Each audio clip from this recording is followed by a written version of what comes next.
कहानी की शुरुआत साल 2016 से होती है। सौरभ एक जवान और महत्वाकांक्षी लड़का जो मर्चेंट नेवी में कार्यरत था और मेरठ का रहने वाला था। एक शाम जब वह अपने दोस्तों के साथ बाहर निकला तो उसकी मुलाकात मुस्कान नाम की एक लड़की से हुई। पहली ही नजर में मुस्कान की मासूमियत और उसकी हंसी ने सौरभ के दिल को छू लिया। धीरे धीरे दोनों के बीच बातचीत होने लगी, जो दोस्ती में बदली और फिर धीरे धीरे इस रिश्ते ने प्यार का रूप ले लिया। जब मुस्कान ने सौरभ के प्रोफाइल और उसकी जिंदगी के बारे में जाना तो वह भी उसकी ओर आकर्षित होने लगी। वक्त के साथ उनका प्यार और मजबूत होता गया और आखिरकार उन्होंने शादी करने का फैसला कर लिया। लेकिन जब सौरभ ने अपने घर वालों से इस बारे में बात की तो उन्होंने साफ मना कर दिया। यह शादी नहीं हो सकती, यही शब्द थे उसके माता पिता के। मगर प्यार किसी की इजाजत का मोहताज नहीं होता। सौरभ और मुस्कान ने घर वालों की मर्जी के खिलाफ जाकर शादी कर ली। 2016 में बिना किसी शानो शौकत के, बस कुछ खास दोस्तों की मौजूदगी में उन्होंने अपने रिश्ते को नाम दे दिया। शादी के कुछ ही दिनों बाद सौरभ लंदन चला गया क्योंकि उसकी पोस्टिंग वहीं थी। मुस्कान मेरठ में अकेली रह गई। वक्त बीतता गया। सौरभ कभी कभी छुट्टी में वापस आता और फिर चला जाता। लेकिन कुछ वक्त बाद मुस्कान को एहसास हुआ कि सौरभ नेवी में नहीं है, बल्कि लंदन में किसी और काम से जुड़ा हुआ है। हालांकि ये बातें उनके प्यार के बीच नहीं आईं। देखते ही देखते 3 साल गुजर गए। 2019 आ गया। इन 3 सालों में उनके प्यार की निशानी के रूप में उनकी एक बेटी हुई। जब बेटी आई तो सौरभ के घर वालों का दिल थोड़ा पिघलने लगा। उन्होंने बेटी से मिलने की कोशिश की, मगर अब तक बहुत देर हो चुकी थी। सौरभ ने घर वालों से लगभग सारे रिश्ते तोड़ दिए थे। वह अपनी पत्नी और बेटी के साथ एक किराए के मकान में रहने लगा। लेकिन उसकी नौकरी ऐसी थी कि साल के 9 से 10 महीने वो विदेश में रहता और महज 2-3 महीने ही मेरठ में बिताता। मुस्कान अकेली रह गई थी। वो अपनी बेटी के साथ किराए के घर में रहती, उसका ख्याल रखती और प्ले स्कूल तक छोड़ने और लाने का काम खुद ही करती। फिर आया 2021। इस दौरान दुनिया में कोरोना फैल चुका था। लॉकडाउन के चलते सौरभ कुछ समय के लिए वापस मेरठ आ गया, लेकिन हालात सामान्य होते ही फिर से विदेश चला गया। इधर मुस्कान की जिंदगी में एक नया मोड़ आया। हर दिन की तरह एक रोज जब वह अपनी बेटी को प्ले स्कूल छोड़ने जा रही थी, तब उसकी मुलाकात साहिल शुक्ला से हुई। वे दोनों बचपन में एक साथ पढ़े थे। साहिल ने मुस्कान को देखकर उससे बात की। धीरे धीरे मुस्कान साहिल से कॉल में भी बात करना शुरू की। अकेलेपन में मुस्कान को एक हमदर्द मिल गया था। धीरे धीरे साहिल से उसकी दोस्ती गहरी होती गई और दोस्ती कब प्यार में बदल गई, दोनों को पता ही नहीं चला। अब साहिल का मुस्कान के घर आना जाना आम हो गया था। जब बेटी स्कूल में होती तब दोनों साथ वक्त बिताते। मकान मालिक को यह सब अजीब लगने लगा। 1-2 बार उसने देखा कि साहिल देर तक घर में बैठा रहता है। यहां तक कि एक बार उसने दोनों को शराब पीते हुए भी देख लिया। वो सोचने लगा, ये लड़का कौन है जो हर रोज आता है और इतनी देर तक रुकता है। फिर आया सन 2021। सौरभ अचानक लंदन से वापस आ गया। उसने आते ही मकान मालिक से मुलाकात की तो उसने धीरे से कह दिया, भाई साहब, आप जब बाहर रहते हैं तो आपकी गैर मौजूदगी में कोई और यहां आकर वक्त बिताता है। मैंने तो खुद देखा है। सौरभ के पैरों तले जमीन खिसक गई। उसने घर आकर सीधा मुस्कान का फोन उठाया, चेट पढ़ी। हर शब्द उसके दिल में किसी खंजर की तरह चुभ रहा था। उसे साफ समझ आ गया कि मुस्कान और साहिल के बीच सिर्फ दोस्ती नहीं थी, बात उससे कहीं आगे बढ़ चुकी थी। सौरभ ने मुस्कान को सामने बिठाया और कड़े शब्दों में पूछा, ये सब क्या है? मुस्कान ने पहले झूठ बोलने की कोशिश की, मगर जब सौरभ ने सबूत सामने रख दिए तो वो चुप हो गई। फिर बहस होने लगी। बात इतनी बढ़ी कि झगड़ा तू मैं से मारपीट तक पहुंच गया। गुस्से में आकर सौरभ ने कहा, अगर तुम्हें साहिल चाहिए तो ठीक है, मैं तुम्हें आजाद करता हूं। मुस्कान चुप रही। अब तक उसके मन में भी सौरभ के लिए कोई भावनाओं नहीं बची थी। उसने इस रिश्ते को बचाने की कोई कोशिश नहीं की। फिर सौरभ वापस लंदन चला गया। इस बार वो सिर्फ कुछ महीनों के लिए नहीं, बल्कि पूरे 2 साल के लिए गया। इधर मुस्कान और साहिल का रिश्ता और गहरा होता चला गया। साहिल की जिंदगी में कई अजीबोगरीब चीजें थीं। उसकी मां अब इस दुनिया में नहीं थी, लेकिन वो उससे बात करने का एक अजीब तरीका निकाल चुका था। उसके फोन में एक नंबर सेव था और उसी नंबर से उसने एक अकाउंट बनाया था। अपनी मां के नाम पर स्नैपचैट पर वो खुद को यकीन दिला चुका था कि उसकी माँ अब भी उससे जुड़ी हुई है। वो रोज उस अकाउंट से बातें करता, सवाल पूछता और जवाब भी उसी से आता। उसे लगता था कि उसकी माँ अभी उसकी जिंदगी का हिस्सा है, उसे राह दिखा रही है। मुस्कान को साहिल की इस कमी के बारे में पता चला तो वो उसी अकाउंट से साहिल को मैसेज करने लगी, लेकिन अंदाज वैसा ही था जैसे उसकी माँ उसे बातें कर रही हो। स्नैपचैट मैसेज, बेटा मुस्कान बहुत अच्छी लड़की है, तुम्हारी जिंदगी में आई है तो इसे मत खोना, वो तुम्हारा ख्याल रखेगी, तुम्हें कभी धोखा नहीं देगी, उसे हमेशा खुश रखना। साहिल स्नैपचैट के सामने बड़बड़ाते हुए, माँ आप भी यही कह रही हो तो फिर यह लड़की सच में मेरी किस्मत में है। साहिल को यकीन होने लगा कि उसकी माँ खुद उसे मुस्कान की तारीफ कर रही है। अब वो मुस्कान के प्यार में पहले से भी ज्यादा पागल हो गया। उसे लगा कि उसकी माँ खुद चाहती है कि वो मुस्कान से शादी करे। इधर सौरभ पूरी तरह से मुस्कान की जिंदगी से बाहर निकल चुका था और इस बार वो 2 साल तक लौटकर नहीं आया। उधर स्नैपचैट ने साहिल और मुस्कान को और पास कर दिया था। अब हालत ये हो गई कि साहिल के लिए मुस्कान से दूर रहना नामुमकिन हो गया था। एक दिन उसने गुस्से में कहा, तुम सौरभ से तलाक लो और मुझसे शादी करो। मुस्कान ने उसकी बात सुनी मगर ठंडी आवाज में बोली, तलाक लेने से क्या होगा, सौरभ फिर भी आसपास रहेगा, कुछ ना कुछ परेशानी खड़ी करेगा। अब साहिल के दिमाग में कुछ और ही चल रहा था। उसने मुस्कान की आंखों में देखा और धीरे से फुसफुसाया, तो रास्ता साफ करने का एक ही तरीका है, सौरभ को खत्म कर दो।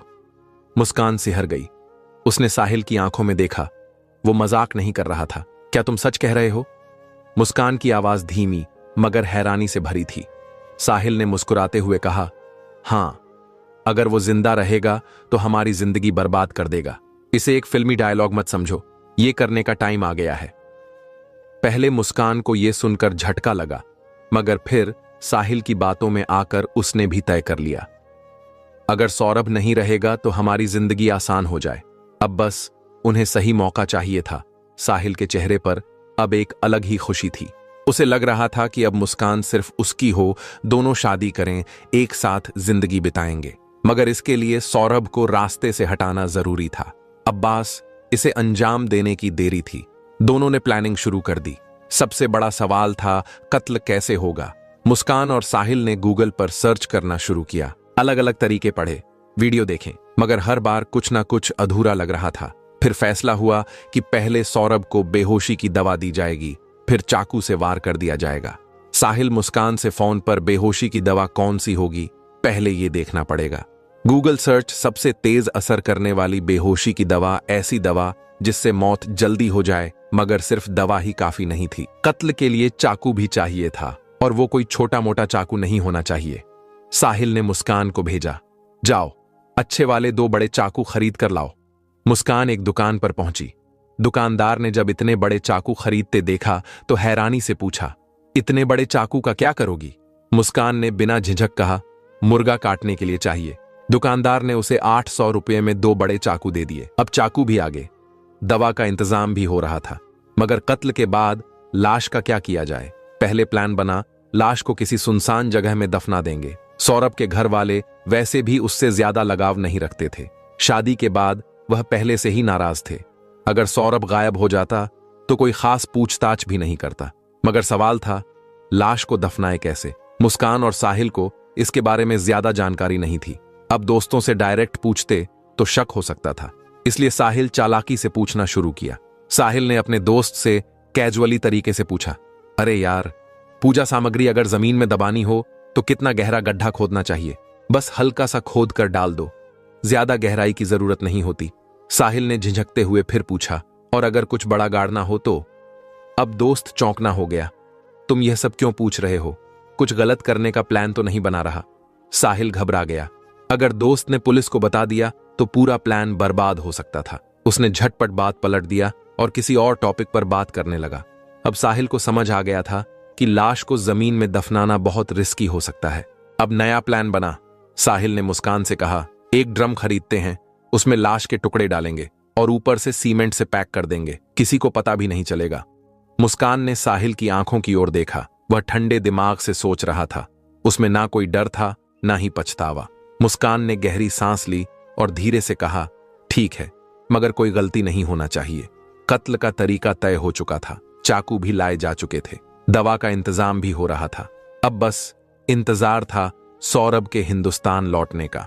तमाम लड़ाइयां और गलत फहमियां के बावजूद सौरभ ने लंदन से मेरठ लौटने का मन बना लिया। मुस्कान को पहले ही खबर दे दी थी, मैं 24 फरवरी को आ रहा हूं, तुम्हारा जन्मदिन साथ मनाएंगे, हम तीनों, तुम, मैं और हमारी बेटी। मुस्कान ने यह बात साहिल को बताई। बस फिर क्या था, दोनों ने फौरन फैसला किया, कत्ल 25 फरवरी को ही होगा। प्लान एकदम साफ था, शराब में बेहोशी की दवा मिलानी है, सौरभ को पिलानी है और जैसे ही वह बेहोश हो चाकू से वार कर देना है। 25 फरवरी की रात आई, घर में जन्मदिन का जश्न मनाया गया, हंसी मजाक हुआ, लेकिन कोई नहीं जानता था कि इस जश्न के पीछे मौत की साजिश रची जा रही थी। मुस्कान ने सौरभ के लिए मुस्कुराते हुए केक काटा, लेकिन उसके दिल में पहले से तय खौफनाक प्लान चल रहा था। जैसे ही रात बढ़ी, मुस्कान ने शराब में बेहोशी की दवा मिला दी। अब बस इंतजार था कि सौरभ इसे पी ले और बेहोश हो जाए, लेकिन सौरभ हंसते हुए, आज नहीं पीऊंगा। मुस्कान का चेहरा उतर गया, पूरी साजिश नाकाम हो गई। वो जबरदस्ती पीला भी नहीं सकती थी क्योंकि शक हो सकता था। अब क्या किया जाए? सौरभ इस बार बच गया था। अगले दिन मुस्कान और साहिल फिर मिले। दोनों के चेहरे पर झुंझलाहट थी। अब क्या करें? थोड़ी देर सोचने के बाद साहिल बोला, 3 मार्च यही सही मौका है। 3 मार्च क्योंकि उसी दिन उनकी बेटी का 2nd क्लास का आखिरी एग्जाम था। मुस्कान की प्लानिंग थी कि जैसे ही पेपर खत्म होगा वह अपनी बेटी को अपनी मां के पास भेज देगी, तब घर में सिर्फ पति पत्नी होंगे, कत्ल करना आसान होगा। 3 मार्च आ गया, बेटी को अपनी मां के घर छोड़ दिया। अब घर में सिर्फ सौरभ और मुस्कान थे। साहिल ने प्लान समझाया और मुस्कान ने उसे अंजाम देने की तैयारी शुरू कर दी। रात ढलने लगी। पिछली बार शराब में दवा मिलाने का प्लान फेल हो चुका था, इसलिए इस बार मुस्कान ने नई चाल चली। सौरभ अपनी मां के हाथों बना हुआ कोफ्ता लाया था और उसने मुस्कान से कहा, इसे गर्म कर दो। यही मौका था। मुस्कान ने कोफ्ते में बेहोशी की दवा मिला दी और फिर प्यार से खाना परोस दिया। सौरभ ने बिना कुछ सोचे समझे खाना खाया। कुछ ही देर में उसकी आंखें भारी होने लगीं और फिर वह बेहोश हो गया। रात के ठीक 12 बजे मुस्कान ने साहिल को फोन किया, वो बेहोश हो गया है, अब आ जाओ। बिना कुछ पूछे साहिल ने बाइक उठाई और तेजी से मुस्कान के घर की तरफ निकल पड़ा। घर पहुंचते ही दोनों ने जेब से चाकू निकाले। ये खेल अब अपने अंतिम और सबसे खौफनाक मोड़ पर था। मुस्कान के हाथ कांप रहे थे, सीने में दिल की धड़कन जैसे कानों में गूंज रही थी। खंजर उसकी मुट्ठी में था, लेकिन हौसला जैसे उससे दूर होता जा रहा था। उसने घबराई हुई नजरों से साहिल को देखा, फिर धीरे से कहा, मुझसे नहीं होगा। उसकी आवाज में डर था, दर्द था और बेबसी भी। साहिल ने उसकी ठंडी हथेली पर अपनी गर्म उंगलियां रखीं और कहा, तुम्हें ही करना होगा पत्नी हो, पहला वार तुम्हारा होगा। उसकी आवाज सख्त थी।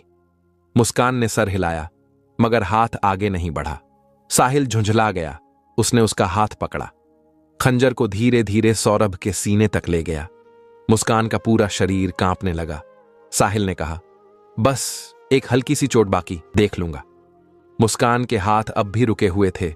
तभी अचानक साहिल ने उसके हाथ पर जोर से वार किया। खंजर तेजी से सीने में उतर गया। एक हल्की कराह, फिर खामोश। सौरभ की सांसें कुछ देर तक लड़खड़ाई, फिर सब कुछ शांत हो गया। कमरे में सिर्फ खौफनाक सन्नाटा था। मुस्कान सुन्न खड़ी थी।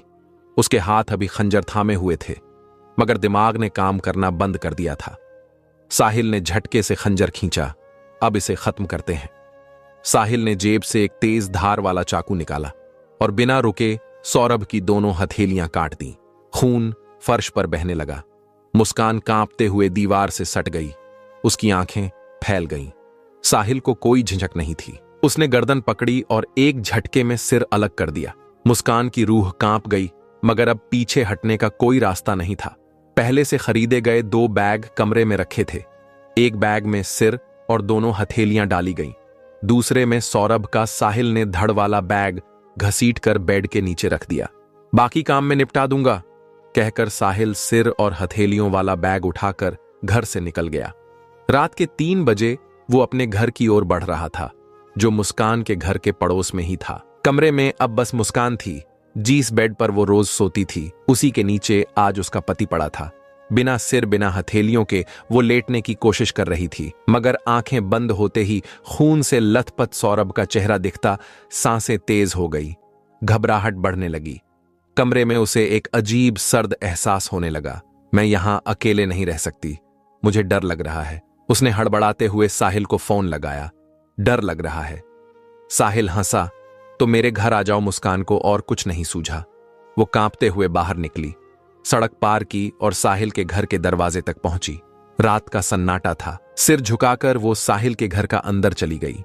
सुबह सूरज की किरणें कमरे में दस्तक दे रही थीं, मगर अंदर एक अजीब सा सन्नाटा पसरा था। साहिल और मुस्कान गहरी नींद में थे, जैसे कुछ हुआ ही ना हो, लेकिन हकीकत कुछ और थी। जैसे ही साहिल की आंख खुली, उसने तुरंत बैग उठाया और अपने घर चला गया। कुछ घंटों बाद वो वापस आया। चेहरे पर वहीं ठंडा सन्नाटा था। अब काम खत्म करना है, उसने मुस्कान से कहा। मुस्कान ने कहा, कैसा काम? मुस्कान सहम गई। साहिल ने मुस्कान से कहा, सीमेंट लेकर आओ। मुस्कान चुपचाप मार्केट गई और एक बोरी सीमेंट लेकर आई, लेकिन साहिल ने सिर हिलाया। एक से कुछ नहीं होगा, और लेकर आओ। वो फिर गई, दूसरी बोरी सीमेंट लेकर आई। साहिल ने दरवाजा अंदर से बंद किया। कमरे के एक कोने में एक बड़ा ड्रम पहले से रखा था। साहिल ने उसे लिटाया और बैग से सौरभ के शरीर के 3 टुकड़े निकाले। सिर, धड़ और दोनों हथेलियां। मुस्कान की सांसें तेज हो गईं। साहिल ने बिना रुके लाश को ड्रम में डाल दिया, फिर सीमेंट की बोरी पलट दी, उसमें पानी मिलाया और देखते ही देखते ड्रम भर गया। अब कोई इसे ढूंढ नहीं सकता। साहिल मुस्कुराया। ढक्कन बंद कर दिया गया। ड्रम को कमरे में एक कोने में छोड़ दिया गया, जैसे कोई मामूली सामान हो। इसके बाद सफाई का काम शुरू हुआ। साहिल ने ऑनलाइन 10 किलो ब्लीच मंगवाई। पूरा घर चुपचाप साफ किया जाने लगा, हर सबूत मिटाया जाने लगा। ये खेल का पहला भाग था जो खत्म हो चुका था। अब दूसरी चाल चली जानी थी। शाम हो चुकी थी। तारीख थी 4 मार्च। मुस्कान और साहिल ने एक कैब बुक की और सीधे शिमला के लिए निकल पड़े। मुस्कान जानती थी कि सौरभ के घर वालों को पता था कि वो लंदन से आया हुआ है। ऐसे में अचानक गायब होना शक पैदा कर सकता था। इसलिए सफर के दौरान ही उसने सौरभ के मोबाइल से उसके भाई और बहन को मैसेज किया, मैं और मुस्कान शिमला घूमने जा रहे हैं, फिर मनाली और फिर कसौली। कुछ देर बाद जवाब आया, अच्छा, लेकिन इतने दिनों बाद आए हो, घर कब आओगे? मुस्कान ने झट से मैसेज टाइप किया, अभी घूम रहे हैं, बाद में मिलेंगे। इस बीच वे शिमला से मनाली और फिर कसौल घूमते रहे। होली आ गई। घर वालों ने फिर मैसेज किया, होली पर घर तो आओगे ना? अब मुस्कान के पास कोई जवाब नहीं था। फिर कॉल आ गया। मुस्कान के लिए फोन उठाना खतरे से खाली नहीं था, क्योंकि आवाज से राज खुल सकता था। फिर मुस्कान ने मैसेज किया, नहीं, इस बार यही मना रहे हैं। उसने झूठा जवाब भेजा। घर वालों को यह अजीब लगा। आखिर 2 साल बाद आया था और अब होली पर भी नहीं आ रहा। लेकिन कोई शक ना करे, इसलिए मुस्कान लगातार अपडेट भेजती रही। यहां बहुत मजा आ रहा है, अभी यहां है, अब वहां जा रहे हैं। इस तरह 14 दिन बीत गए। तारीख थी 18 मार्च। अब तक जो पैसा लाए थे वह खत्म हो चुका था। मुस्कान के पास कुल 84,000 थे। साहिल के पास भी थोड़े पैसे थे, मगर अब सब खत्म हो गया था। लेकिन मुस्कान को पता था सौरभ के अकाउंट में 6 लाख रुपए थे, मगर दिक्कत यह थी कि उसे अकाउंट से पैसा निकालने का तरीका नहीं पता था। वह सोच में पड़ गई। आखिरकार उसने अपनी मां को फोन किया, मां ये बताओ, सौरभ के बैंक से पैसे कैसे निकाल सकते हैं? मां चौंक गई। सौरभ तो तुम्हारे पास है ना, तुम दोनों शिमला मनाली घूम रहे हो, फिर मुझसे क्यों पूछ रही हो? और पैसे निकालने की जरूरत ही क्या है? सौरभ से मांग लो, मां ने कहा। मुस्कान चुप रह गई। उसके पास कोई जवाब नहीं था। लेकिन फिर अचानक उसके मुंह से वो बात निकल गई जो कभी बाहर नहीं आनी चाहिए थी। सौरभ तो है ही नहीं, वो मर चुका है। मां के हाथ से फोन गिरते गिरते बचा। उनकी बेटी अगर चाहती तो ये बात छुपा सकती थी, मगर कुछ अजीब था। पहले ही होली पर घर न आने की जिद, और अब अचानक बैंक से पैसे निकालने की बात। मां को बेचैनी होने लगी। उन्हें पहले से मुस्कान के पिछले रिश्ते के बारे में सब पता था। दिल धड़कने लगा, कुछ तो गड़बड़ थी। बिना देर किए वे सीधे पुलिस स्टेशन पहुंची। साहब, मेरी बेटी ने कुछ गलत किया है। उसने कहा कि सौरभ अब इस दुनिया में नहीं है। पुलिस तुरंत हरकत में आ गई। मुस्कान 14 दिनों से गायब थी। मामला संगीन था। उधर इत्तेफाक से 18 मार्च को ही मुस्कान और साहिल घर लौट आए। जैसे ही वे घर पहुंचे, कुछ ही देर में पुलिस भी वहां धमक गई। घर में घुसते ही पुलिस की नजर कोने में रखे एक बड़े ड्रम पर पड़ी। ड्रम इतना भारी था कि शक होना लाजमी था। पुलिस ने दोनों से पूछताछ शुरू कर दी। घर की तलाशी ली जाने लगी। ड्रम को खोलने की कोशिश की गई, मगर वो इतना ठोस हो चुका था कि किसी भी औजार से नहीं खुल रहा था। अब कोई शक की गुंजाइश नहीं थी। पुलिस ने तुरंत एक टेम्पो बुलाया और ड्रम को उठाकर मुर्दा घर भेज दिया। अब सबसे जरूरी काम था ड्रम को खोलना। एक मैकेनिक बुलाया गया। उसने गैस कट्टर से ड्रम को काटना शुरू किया। ड्रम की परत हटी तो अंदर ठोस सीमेंट का एक भारी भरकम टुकड़ा निकला। अब उसे तोड़ना जरूरी था। कई हथौड़े पड़े, मशीनें चलाई गईं। धीरे धीरे सीमेंट चटकने लगा। कुछ ही देर में अंदर से जो निकला उसने सबको सन्न कर दिया। एक कटा हुआ सिर, एक धड़ दो अलग अलग था, लेकिन दोनों पैर गायब थे। पुलिस को अब किसी कबूलनामे की जरूरत नहीं थी। पुलिस ने दोनों को दबोच लिया और जेल लेकर चले गए। तो दोस्तों, ये थी आज की सच्ची घटना। अगर अभी तक आप वीडियो को लाइक नहीं किए हैं तो लाइक करके चैनल को सब्सक्राइब जरूर कीजिएगा। धन्यवाद।